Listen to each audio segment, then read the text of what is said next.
ALMA, the world's most complex ground-based observatory, has just opened for business. The telescope is still being built, and its capabilities will continue to grow over the coming year. But even at this early stage, its images reveal a view of the universe that is invisible to normal telescopes. Thousands of scientists from around the world have competed to be among the first to use ALMA. With it, they hope to explore some of the darkest, coldest, furthest, and most hidden secrets of the cosmos.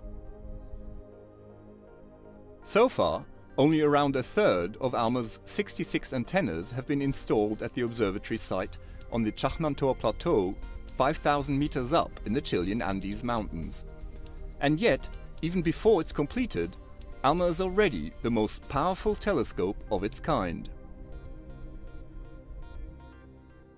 ALMA observes the universe in light with millimeter and sub-millimetre wavelengths, roughly 1,000 times longer than visible light wavelengths.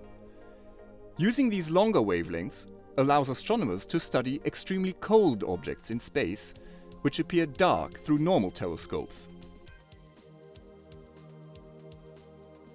In addition, they are also very useful for peering inside dense clouds of cosmic dust and for observing very distant objects in the early universe.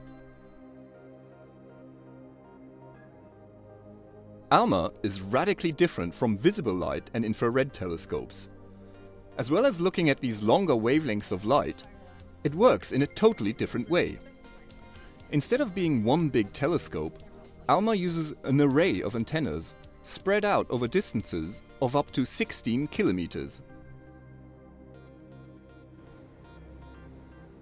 The views from each antenna are combined into one image by one of the world's fastest special-purpose supercomputers, the ALMA correlator, which can perform 17 quadrillion operations per second.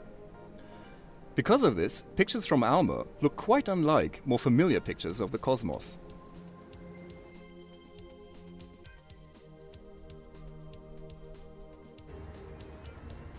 The ALMA team has been busy testing the observatory's systems over the past months, in preparation for the first round of scientific observations.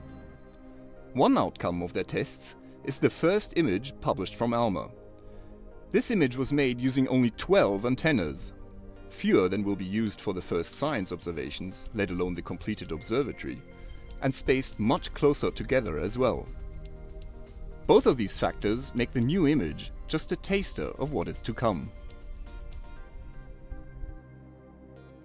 The antennae galaxies are a pair of colliding galaxies with dramatically distorted shapes. While visible light shows us the stars in the galaxies, ALMA's view reveals the clouds of dense cold gas from which new stars form. Massive concentrations of gas are found not only in the hearts of the two galaxies, but also in the chaotic region where they are colliding. Here, the total amount of gas is billions of times the mass of our Sun, a rich reservoir of material for future generations of stars.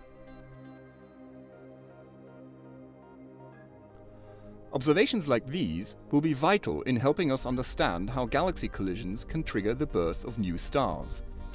This is just one example of how ALMA reveals parts of the universe that cannot be seen with visible light and infrared telescopes.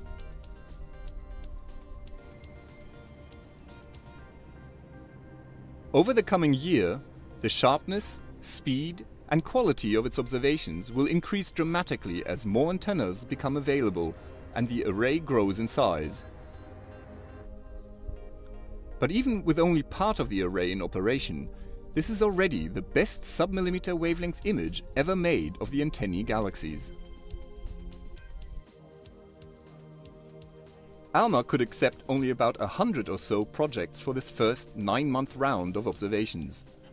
Nevertheless, over the last few months, astronomers from around the world have submitted over 900 applications to use it, a record level of interest.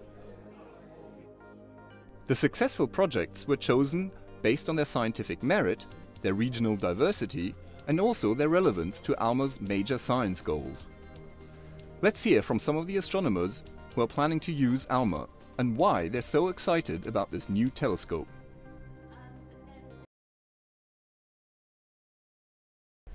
One of the main reasons we're building ALMA is to study the birth of the solar system, in essence. The solar system was formed 4.5 billion years ago, and we'd like to understand how other solar systems have come into being. And ALMA's got the scale, the sensitivity and the resolution to make detailed studies of solar systems like our Sun forming nearby in our galaxy. I look at molecular clouds in nearby galaxies. Molecular clouds are where stars form. The clouds are made up of very cold gas, and studying the physical conditions in these clouds helps us to understand the star formation process. Currently we can study molecular clouds only for very nearby galaxies, out to about 30 million light years. With ALMA we'll be able to study individual clouds in galaxies much, much further out. ALMA is going to be a very important instrument to teach us about the physics that go on around the black hole in the centre of the Milky Way galaxy. This is because all the intervening dust can obscure some of the shorter wavelength observations.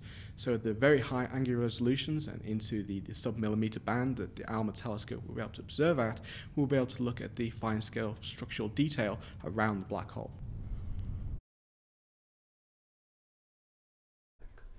Well, we know of some galaxies that exist in the faraway universe that are only seen in certain wavelengths. So, for example, we know about radio galaxies that are not observed in any other wavelength, even with the most powerful telescopes. And we have been waiting for ALMA to give us the possibility to understand what these galaxies are and what is happening in them. Building work by ALMA's partner organizations from Europe, North America and East Asia will continue during the first science observations. By 2013, the observatory will be complete and will feature 66 antennas spread out over distances of up to 16 kilometers. By unfolding its enormous observational potential, ALMA will revolutionize many areas of astronomy and will provide us with profound insights into the universe.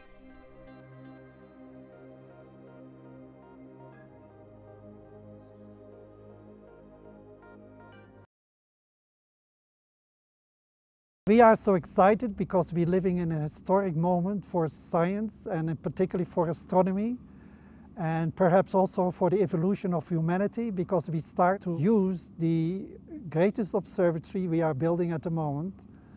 This start really marks the potential of this observatory that is under development.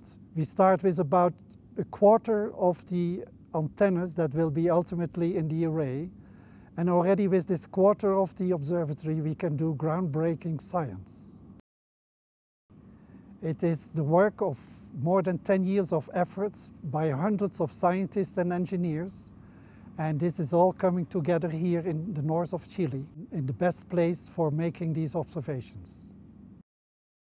Without this global collaboration we would not be able to build this ALMA. It combines the best expertise from the three partners.